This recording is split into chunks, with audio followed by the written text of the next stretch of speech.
A veces me quedo pensando cómo habría sido mi vida si mis papás no se hubieran divorciado cuando yo tenía 7 años. En ese entonces, yo era solo Jimena Ríos, una niña común, viviendo con mi mamá, Sara Torres, y mi papá, Marcos Ríos, en una casa cómoda que habían comprado juntos en Coyoacán. Recuerdo esos años con una claridad rara: comidas en familia, domingos en el parque y cuentos antes de dormir, a veces leídos por mi papá y a veces por mi mamá. En ese mundo chiquito yo me sentía segura. Todo se rompió cuando se separaron. Mi papá se fue de la casa, pero nos la dejó. Y aunque ya no vivía con nosotras, se aseguró de que no nos faltara nada. Pagaba la pensión que le correspondía, y con eso, mi mamá no tuvo que trabajar. La verdad es que a ella no le molestó. Se acomodó rápido a la idea de estar bien sin levantarse temprano para un empleo. Un año después, mi mamá conoció a Esteban. Al principio parecía buena persona. Llegaba con dulces cuando iba a vernos, hacía chistes, me preguntaba por la escuela y hasta intentaba caerme bien. Se casaron rápido, tan rápido que a mí me dio la sensación de que todo estaba decidido desde antes de que yo entendiera qué estaba pasando. Poco después nació mi media hermana, Cintia, y ahí fue cuando empecé a notar el cambio. Esteban empezó a mirarme distinto, como si yo estorbara. No era algo que mi mamá notara, o quizá no quería notarlo. Cuando ella no estaba, él soltaba comentarios como quien no quiere la cosa. ¿No extrañas a tu papá? Oye, ¿no te gustaría vivir con él? Yo tenía 12 años cuando escuché la conversación que me volteó la vida. Fue de noche. Yo me levanté por un vaso de agua. La luz del pasillo estaba apagada y la casa estaba en silencio, de ese silencio que te hace caminar despacio. Cuando pasé cerca de la cocina, escuché la voz de Esteban. Baja, firme. Ya me dieron el ascenso. Voy a ganar casi el doble. Ya no necesitas trabajar, ni tampoco depender de la pensión de Jimena. La voz de mi mamá respondió, también bajita. Pero esa pensión ayuda. Con eso se paga de todo. Vamos, Sara. Los dos sabemos que Jimena estaría mejor con su papá. Y además, ¿no te gustaría enfocarte en nuestra familia? En Cintia. En lo nuestro. Lo que nunca se me va a olvidar es que mi mamá no dudó. Tienes razón. Mañana. Le marco a Marcos para que se la lleve. Me quedé helada. Con una mano me tapé la boca para no soltar un sonido. El vaso de agua que iba a buscar se me olvidó como si ya no existiera. Sentí que el piso se me movía. Mi propia mamá estaba decidiendo deshacerse de mí porque, según ella, yo ya no era necesaria. O peor, porque el dinero de mi papá ya no era tan importante. A veces me pregunto si supieron que yo escuché. Nunca lo dijeron. Nunca lo admitieron. Mi mamá actuó como si me estuviera haciendo un favor cuando me lo soltó días después, con una sonrisa forzada. Te vas a ir con tu papá, Jimé. Allá vas a tener más oportunidades. Como si no fuera lo que era. Como si no me estuviera sacando de en medio. Mi papá me recibió con los brazos abiertos. No me interrogó. No me hizo sentir incómoda. Vivía en un departamento en la Narvarte, sencillo pero cálido. Me preparó un cuarto. Lo pintó del color que a mí me gustaba y me compró varios libros de las sagas que yo devoraba. La primera noche, se sentó al borde de mi cama. Me acomodó el cabello detrás de la oreja y me dijo, con una voz que todavía puedo escuchar si cierro los ojos: perdón por cómo se dieron las cosas, mi niña, pero quiero que sepas algo. Conmigo siempre vas a tener casa. Siempre. Esas palabras se volvieron mi punto de apoyo. Los años pasaron y mi mamá se fue perdiendo. Se ocupaba de su nueva familia, y si se acordaba de mí, era por compromiso. Una llamada rápida en Navidad, un mensaje seco en mi cumpleaños, una visita de vez en cuando que se sentía más como trámite que como cariño. Mi papá, en cambio, estuvo en todo: festivales de la escuela, juntas con maestros, el día que me rompieron el corazón por primera vez. Cuando lloré en la sala, él no me dijo, ya, se sentó conmigo y me dejó llorar. Luego me preparó un chocolate caliente y me habló de la vida sin sonar como discurso. Me metió a una buena escuela. Se ajustó para pagar colegiaturas, uniformes, clases extra. Nunca me hizo sentir que yo era una carga. Y cuando llegó el momento de pensar en la universidad, se sentó conmigo noche tras noche a revisar ensayos, papeles, solicitudes. Me ayudó a buscar opciones, becas, fechas, todo. Yo todavía recuerdo el día que me aceptaron en el Tecnológico de Monterrey, en el Campus Monterrey. Abrí el correo con las manos temblorosas. Me quedé viendo la pantalla sin respirar. Mi papá se acercó, leyó y se le llenaron los ojos. «Lo lograste, Jime». Me abrazó fuerte, de esos abrazos que te aprietan y te acomodan el mundo. Yo siempre supe que tú podías. Me fui a estudiar a Monterrey y en vacaciones regresaba a Ciudad de México para estar con él. La universidad fue cara y él no se quejó ni una sola vez. Cada vez que yo intentaba decirle algo, él me cortaba con calma. Tu educación es prioridad, no es gasto, es lo que te toca. Esos 4 años se fueron rápido. Me gradué con honores. Conseguí trabajo en una consultora grande en Ciudad de México, de esas que traen proyectos pesados y te traen corriendo. Renté un departamento bonito en la Roma, cerca de donde podía moverme sin perder media vida en tráfico. No quedaba tan lejos del departamento de mi papá, que para entonces ya había mejorado. Se había mudado a un lugar más amplio por la zona de la del Valle, y estaba orgulloso, aunque nunca presumía. Los domingos cenábamos juntos. Era una costumbre. A veces él cocinaba algo simple, a veces pedíamos comida, y hablábamos. Yo le contaba de mis proyectos, de clientes difíciles, de presentaciones, de lo cansado que era. Él me escuchaba como si lo mío le importara de verdad. A veces no hablábamos mucho, solo veíamos películas viejas, como cuando yo estaba en prepa. Todo estaba bien, hasta que dejó de estarlo. El diagnóstico llegó sin aviso, como un golpe seco. Cáncer de páncreas, etapa avanzada. El doctor fue cuidadoso con las palabras, pero no necesitaba decir mucho. Habló de meses, de tratamientos, de esperanza, de intentar. Mi papá aguantó 4 meses. 4. Yo tenía 28, cuando se murió. Las últimas semanas fueron durísimas. Pedí permiso en el trabajo y me la pasé con él en el hospital. Había días en los que parecía que iba mejor, y al siguiente se apagaba un poco más. Una noche, cerca del final, me apretó la mano con la poca fuerza que le quedaba y me dijo: «Jimena, tú fuiste lo mejor de mi vida. Nunca se te olvide». Después de que murió, yo regresaba a mi departamento de la Roma y sentía que el aire pesaba. Los días se me iban iguales. Comía por inercia. Dormía a medias. A la semana, cuando se empezó a mover lo legal, me enteré de que mi papá me había dejado todo. Su departamento y el dinero que tenía ahorrado e invertido fueron alrededor de 12 millones de pesos mexicanos, además del inmueble. Mi papá había sido disciplinado con el dinero, de esos que guardan, invierten y no andan presumiendo. Yo no podía pensar en eso. Lo único que yo quería era que mi papá estuviera vivo. Un mes después del funeral, me mudé al departamento que él me dejó. No fue por lujo, fue por sentirlo cerca, por no cargar sola el silencio en otra casa. Ese mismo mes, mi celular sonó.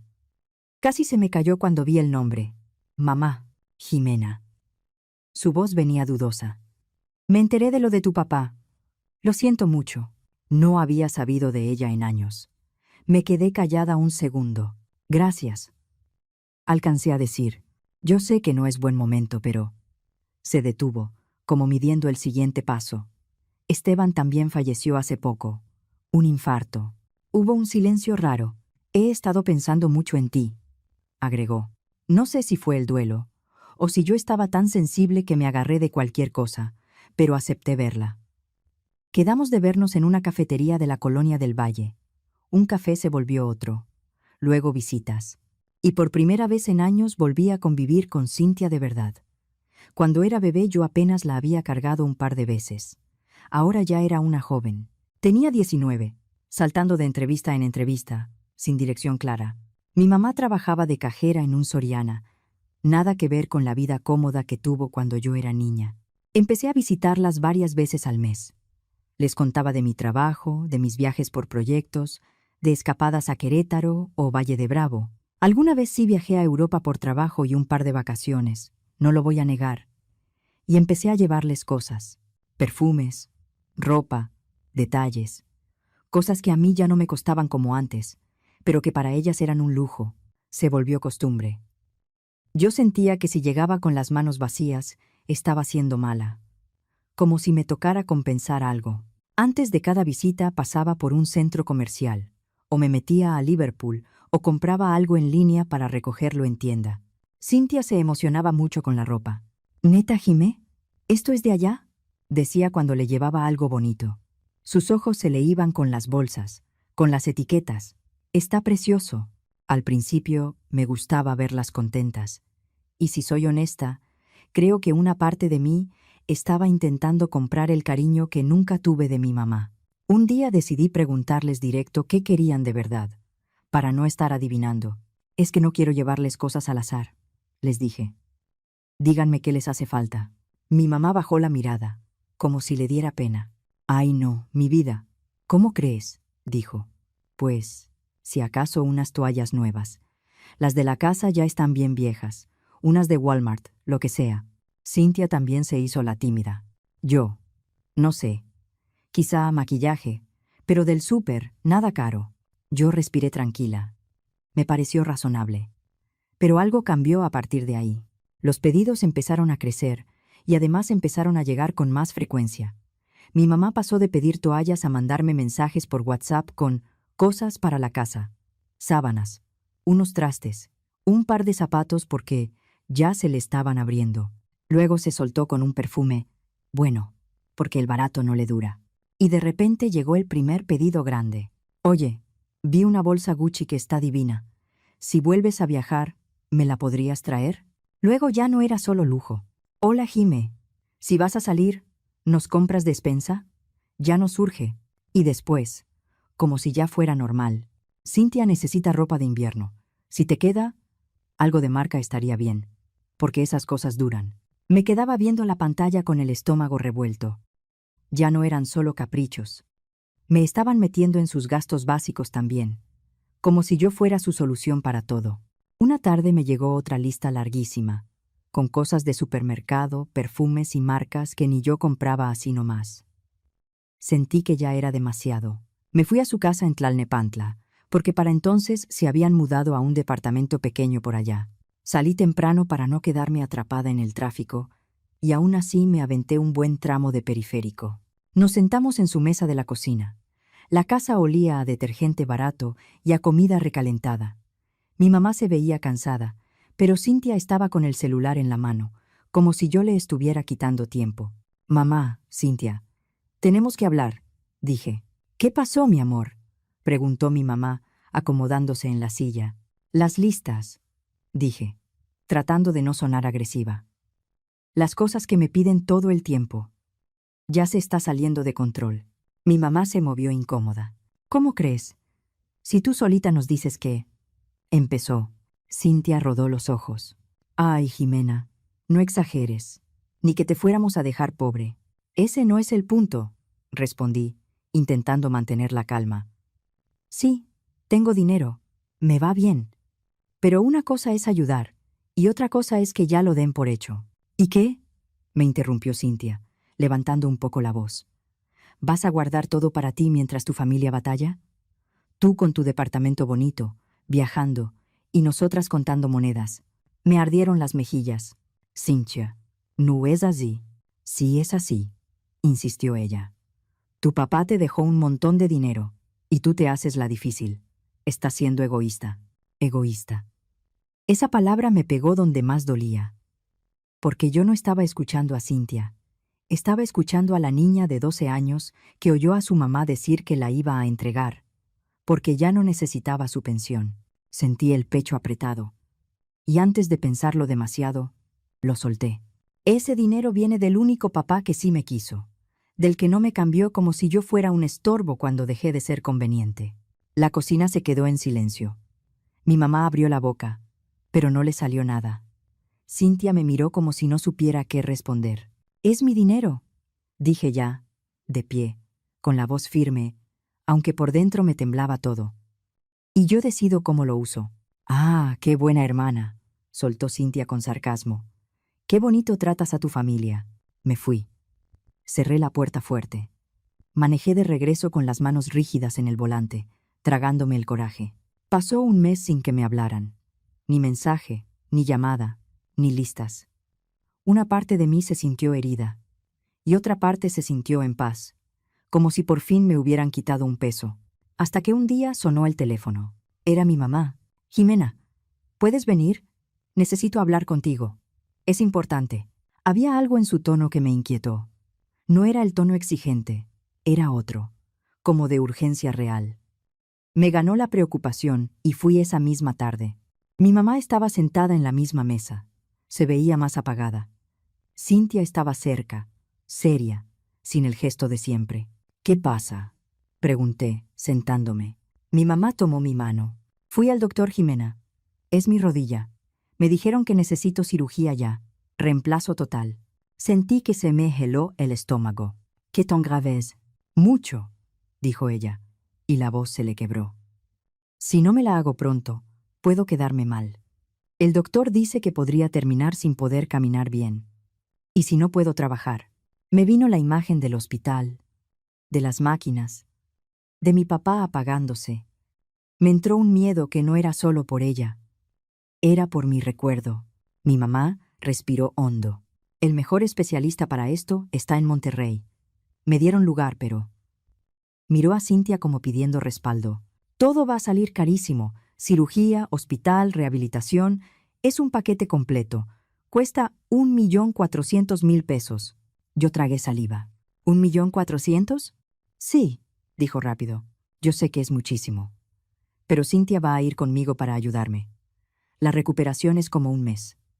Yo no tengo cómo pagarlo, Jimena. Y si no damos el anticipo, ni siquiera me programan. Me quedé callada. Mi cabeza estaba llena de pasillos blancos y el sonido de monitores. No quería volver a sentir la culpa de no haber podido hacer algo por alguien enfermo. Y en ese momento, aunque me doliera, seguía siendo mi mamá. Te voy a ayudar, dije al fin, con un nudo en la garganta. Pero no puedo soltar todo de golpe. Te puedo transferir 700.000 pesos ahora, y los otros 700 cuando me manden la factura final del hospital. La cara de mi mamá cambió, como si esa respuesta no le gustara. Pero el hospital pide todo por adelantado, dijo, frunciendo el ceño. Mamá, la corté con suavidad, pero firme. Eso es lo que puedo hacer. Tengo que hacerlo bien. No te estoy diciendo que no. Ella quiso protestar, pero Cintia le tocó el hombro. Se miraron. Fue una mirada rápida, como de acuerdo silencioso. Está bien, dijo mi mamá de pronto, cambiando el tono. Déjame hablar al hospital, a ver si nos aceptan en 2 pagos. Se fue al pasillo con el celular. Yo escuché su voz apagada, palabras sueltas. No distinguía, pero sonaba segura. A los pocos minutos regresó con una expresión aliviada. Dijeron que sí, que con anticipo y luego liquidación. Que no hay problema. Los días siguientes fueron una carrera. Para poder mover esa cantidad, hablé al banco. Terminé haciendo el depósito en 2 transferencias. 700.000 pesos a su cuenta. Al día siguiente me mandó un gracias, con corazoncitos, como si eso arreglara todo. Una semana después, las ayudé a empacar. Las llevé al aeropuerto muy temprano para no quedarnos atoradas en el tráfico. Las dejé en salidas, entre anuncios por altavoz y gente corriendo con maletas. Las vi caminar y sentí una mezcla rara, preocupación, esperanza y también un cansancio viejo que yo no sabía de dónde salía. A los pocos días, yo estaba en mi estudio, revisando documentos del trabajo, cuando me entró una llamada. Sonreí al ver el nombre. Raquel Martínez. Raquel había sido mi mejor amiga desde primaria. Nos conocíamos desde los 6 años. Cuando me fui a vivir con mi papá, nos distanciamos, pero seguíamos en redes. Hace poco habíamos retomado el contacto, cafés aquí y allá, pláticas de ¿en qué momento crecimos tanto? ¿Qué onda, Raquel? Contesté. Su voz sonaba rara. Jime, te tengo que preguntar algo bien extraño, dijo. ¿Tú sabías que tu mamá y tu hermana están en Europa? Me reí, porque pensé que era una broma. No, claro que no. Están en Monterrey. Mi mamá se está atendiendo allá. Eso pensé, dijo Raquel, y se quedó en silencio un segundo. Pero mi hermana me enseñó unas fotos que Cintia le mandó. Y, mira, no están en Monterrey. Te lo juro. Mi celular empezó a sonar con mensajes entrantes. Fotos, una tras otra. Sentí que me golpeaban el estómago. Ahí estaba mi mamá a punto de quedar discapacitada. Parada, sonriendo, frente a la Fontana di Trevi. Cintia tomándose selfies afuera de tiendas de diseñador en Roma. Mi tía Angélica, hermana de mi mamá, junto con su hija Emilia, recostadas en camastros junto a una alberca privada, en lo que parecía una villa carísima. En todas las fotos se veía la fecha del día anterior. Raquel habló despacio, como con miedo de decirlo. Hay más. Mi hermana dice que Cintia anda presumiendo que tu mamá compró boletos redondos para todos. Tu mamá, Cintia, tu tía Angélica y Emilia. Rentaron una villa por un mes. Están comprando en tiendas caras, comiendo en lugares finos. Me quedé viendo una foto en la que mi mamá estaba con una copa en la mano, en una terraza con vista al campo italiano. Se veía saludable, tranquila, feliz. El dinero que le di para cirugía y rehabilitación se lo estaban gastando en vacaciones. Esa noche no dormí. Me la pasé viendo las fotos una y otra vez, como si mi mente no quisiera aceptarlo. ¿Cómo pudieron?, me repetía. ¿Cómo me vieron la cara así? Me usaron justo con lo único que todavía me dolía abierto. La enfermedad de mi papá, la culpa, el miedo. En la mañana, la llamé. Tenía las manos temblorosas. «Mamá, ¿cómo vas?», pregunté, con una voz que intentaba sonar normal. «¿Ya te operaron?».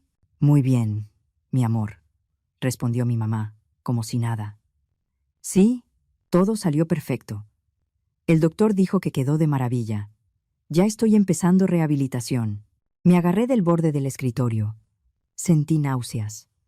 La facilidad con la que mentía me dio escalofríos. «Qué bueno», dije, apretando la voz para que no se me quebrara de coraje. «Oye, me gustaría hablar con tu doctor, aunque sea 2 minutos. Solo para entender bien el procedimiento. ¿Me lo puedes pasar?». Hubo un silencio corto. Está ocupadísimo, Jimena», dijo. «Además, no tiene caso que lo molestes. Mira, ya me llaman para terapia. Luego te marco». Y me colgó. Me quedé viendo el celular con esa sensación de estar sola en un cuarto enorme. Me pasaron por la cabeza muchas cosas, una tras otra, como si fueran escenas viejas que de pronto tenían sentido. Mi mamá decidiendo mandarme con mi papá cuando ya no necesitaba su dinero. Mi mamá buscándome años después, no por extrañarme, sino cuando mi papá murió y me dejó algo. Mi mamá mandándome listas, acostumbrándose a que yo pagara. Y ahora esto. Decidí no explotar de inmediato. Decidí seguirles el juego. Le llamé todos los días para ver cómo iba. Y todos los días tenía una excusa nueva. «El doctor está en cirugía, mi amor. Hoy está en un congreso. Ahorita está viendo pacientes. Está fuera de turno». Parecía una obra mala donde el actor improvisa porque se le olvidan las líneas. Un día le dije, con tono dulce: «Mamá, ¿por qué no hacemos videollamada? Quiero verte, asegurarme de que estés bien, de que estés cómoda». Del otro lado se escuchó un movimiento raro, como si tapara el micrófono y consultara con alguien. «Ay, no, mi vida», contestó al fin. «Me veo terrible, toda hinchada, morada. Y aparte el internet aquí está fatal». Se corta. Mientras hablaba, se colaba música de fondo, alegre, como de cafetería, algo que no sonaba a hospital. Yo apreté los dientes. «¿En serio?», insistí, midiendo cada palabra. «Qué raro para un hospital tan bueno». «Ya sabes», dijo rápido, «no siempre funciona bien». «Bueno, me tengo que ir. Ya me toca terapia». En otra llamada, cambié la estrategia. «Mamá, mándame la factura del hospital directo y yo hago la transferencia de lo que falta al hospital. Así es más fácil». «No», respondió demasiado rápido, demasiado fuerte. Luego bajó el tono, como corrigiéndose. «No, no hace falta. Mejor deposítamelo a mí y yo arreglo todo aquí. Ya me conocen». Ahí supe que no era duda. Era certeza. Dejé de llamarle. Las dejé con el silencio, para que sintieran tantito el vacío que yo llevaba años tragándome. Una semana después mi mamá me llamó, y yo vi la pantalla sonar sin contestar. La imaginé caminando de un lado a otro, sudando, calculando. Al rato llegó un mensaje. «Jimena, el hospital está pidiendo el pago ya. Dicen que si no, lo mandan a cobranza y puede afectar. Por favor, necesitamos el dinero hoy. Me tomé mi tiempo. Varias horas. Luego escribí. Claro, solo reenvíame la factura del hospital y lo pago en ese momento. No respondió. Se fueron 3 días sin una sola palabra. Yo sabía que estaban improvisando, hasta que llegó un correo a mi bandeja de entrada. Asunto. Urgente. Factura hospital. Venía un archivo adjunto. Lo abrí y casi me río, pero no de diversión, sino de incredulidad. No hicieron ni el intento de que se viera real. El encabezado estaba borroso, como copiado 1000 veces. La fecha era de meses atrás. El hospital decía estar en Monterrey, pero la dirección era de otra ciudad. Y lo más obvio, en la sección de pago venía la cuenta personal de mi mamá, a nombre de Sara Torres, como si un hospital serio te pidiera depositar a una cuenta particular. Me quedé viendo la pantalla con una mezcla rara. Primero una risa amarga y luego una tristeza honda, como si algo dentro de mí se rompiera por última vez. Ese mismo día, yo había sacado dinero en efectivo. Por otra cosa, tenía un paquete de billetes de 500 pesos. Los acomodé sobre el escritorio, en forma de abanico. Les tomé una foto y la adjunté en respuesta al correo. Ya vi la factura. Ahorita te mando el dinero. Me quedé con el dedo sobre enviar un segundo. Y lo mandé. No pasó ni una hora cuando sonó el teléfono. Mi mamá. Contesté con una calma que me sorprendió a mí misma. ¿Bueno, Jimena? Su voz venía aguda, desesperada. ¿Qué pasó? ¿Dónde está el resto? Nosotras aquí esperando y... Ya, mamá, la corté. Mi voz salió fría. Ya basta. Se quedó callada. Yo sé perfectamente dónde estás. Seguí. Y no estás en ningún hospital. ¿De qué estás hablando? Intentó. Estás en Italia, dije despacio. En una villa, de compras, comiendo en restaurantes caros, con Cintia, con mi tía Angélica y con Emilia. Hubo un silencio largo. Yo podía imaginar su mente buscando una salida. ¿Cómo? ¿Cómo sabes eso? Alcanzó a decir. Cintia mandó fotos, respondí. Las estuvo mandando a medio mundo. Y me llegaron. Las vi todas. Otra pausa. ¿De verdad pensaste que no me iba a enterar? Su voz cambió. Se le cayó la máscara de «Ay, mi amor». Entró el coraje defensivo. Bueno, sí, dijo. Estamos en Italia. ¿Y qué? Yo sabía que nunca nos darías dinero para viajar. Pero tú viajas todo el tiempo. Tú sí puedes. Nosotras no. Yo apreté los dientes. Sentí que me temblaban los brazos. ¿Sabes que no es justo? Le dije. Y la voz ya me salía quebrada por dentro. No es justo tener 12 años y escuchar a tu mamá decir que te va a mandar con tu papá porque ya no necesita su dinero. No es justo que esa misma mamá aparezca años después. No porque me extrañe, sino porque mi papá murió y me dejó algo. No es justo que me uses, que me pidas, que me exijas, y ahora que me inventes una cirugía para sacarme dinero. Eso lo hablamos después. Respondió rápido, como si quisiera apagarlo. Ahorita tenemos un problema serio. Ya nos gastamos todo y todavía quedamos debiendo. Cambiamos los vuelos, pagamos penalizaciones y el dueño de la villa ya se está poniendo pesado. Necesitamos salir de aquí. Todos tenemos que volver a trabajar. Por favor, Jimena, mándanos lo que falta. En ese momento lo vi claro. No fue un tropiezo, fue una decisión. La misma de siempre, solo que ahora el estorbo no era mi presencia. Era mi límite. Ese es tu problema, dije, con una calma que ya no era actuación. No el mío. Jimena. Adiós, mamá. Colgué y la bloqueé. Luego abrí cada aplicación donde podía encontrarme y bloqueé también a Cintia, a mi tía Angélica, a Emilia, a todos los que se prestaron para eso. Me quedé sentada en silencio en mi departamento. El departamento que mi papá me dejó, y sentí un cambio adentro, como si la última esperanza, esa tonta esperanza de que mi mamá algún día me quisiera por mí, se apagara por fin. 2 semanas después me marcó mi abuela. Casi no contesté. Pero mi abuela siempre fue distinta, más recta, más clara. Con ella no había juegos. Jimena, mi niña, dijo con voz preocupada. Tu mamá me habló. Dice que necesita 2 millones de pesos urgentemente. Yo no tengo eso. Pero pensé que a lo mejor tú. Respiré despacio. Abuela, dije suave. No quiero pleito con nadie. Solo necesito que sepas la verdad. Te voy a contar lo que pasó. Y se lo conté todo. La cirugía inventada, el viaje, el dinero, las fotos, las mentiras. Todo. Conforme hablaba, la escuché suspirar más pesado, como si cada dato le pesara. ¡Qué tristeza!, murmuró al final.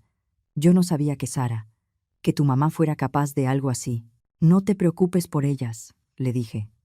Ellas se metieron en esto. Ellas verán cómo salen. Perdóname, dijo mi abuela, con un tono que a mí me dolió más que cualquier otra cosa. No debiste pasar por esto. Está bien, abuela, respondí, aunque no estaba bien. Gracias por marcarme. No tuve que esperar mucho para enterarme de cómo intentaron salvarse. Raquel me llamó unos días después. ¿Has visto lo que está subiendo Cintia?, me preguntó. Las tengo bloqueadas, dije. Raquel soltó un suspiro, pues está haciendo una colecta en redes. Dice que su hermana rica las abandonó en Italia, que tú eres una persona sin corazón, que las dejaste varadas. Sentí el coraje subir, pero esta vez venía con otra cosa. Una especie de cansancio que se parecía a la claridad. ¿Y les está funcionando?, pregunté. Más o menos, contestó Raquel. Pero escucha esto. Se tardaron casi 2 semanas en juntar algo, y al final tuvieron que vender las bolsas y la ropa de marca que compraron. Mi hermana dice que el dueño de la villa ya les estaba diciendo que iba a llamar a la policía si no pagaban, y también casi pierden trabajos porque se quedaron más de lo que habían pedido de vacaciones. Me quedé viendo la pared, en silencio. Su viaje soñado se estaba cayendo encima de ellas como era de esperarse. Un mes después mi abuela me marcó otra vez, con actualización. Ya regresaron, me dijo, pero es un desastre. Tu tía Angélica ya no le habla a tu mamá. Al parecer, Sara le exigió que pagara parte de lo que faltó cuando todo se vino abajo, y se pelearon horrible. Y conmigo también se peleó, porque le dije que no podía darle dinero. Me acusó de preferirte a ti. Sentí un pinchazo, pero no sorpresa. Nada de eso era nuevo, solo estaba más expuesto. Perdón por meterte en esto, abuela, dije. No pidas perdón, mi niña, respondió ella. A veces la gente necesita enfrentar las consecuencias de lo que hace. Cuando colgamos, me acerqué a la ventana del departamento de mi papá.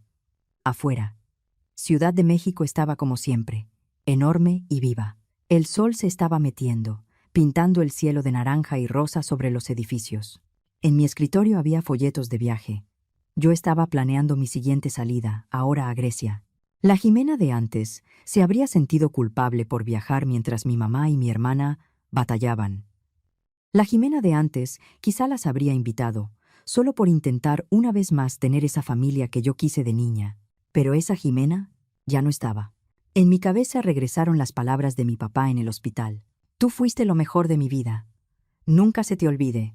No se me olvidaba. Y por fin entendí algo con una claridad que me dio paz. Yo tuve un papá que sí me amó, que me escogió, que me cuidó, que me enseñó a valer. Eso fue suerte. Y también fue base. Mi mamá y Cintia podían seguir con su drama, con sus excusas, con su papel de víctimas buscando a quién culpar. Pero ya no me tocaba. Hoy mi vida es tranquila. Trabajo duro, viajo cuando quiero, y me rodeo de amigos que me valoran por quien soy, no por lo que puedo dar.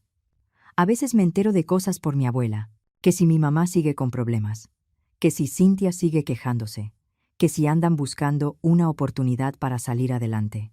Yo escucho y sigo con mi día, porque hay relaciones que no se salvan con dinero, ni con paciencia, ni con intentos. Y porque lo más importante que me dejó mi papá, además de su hogar, fue esto: mi respeto por mí misma.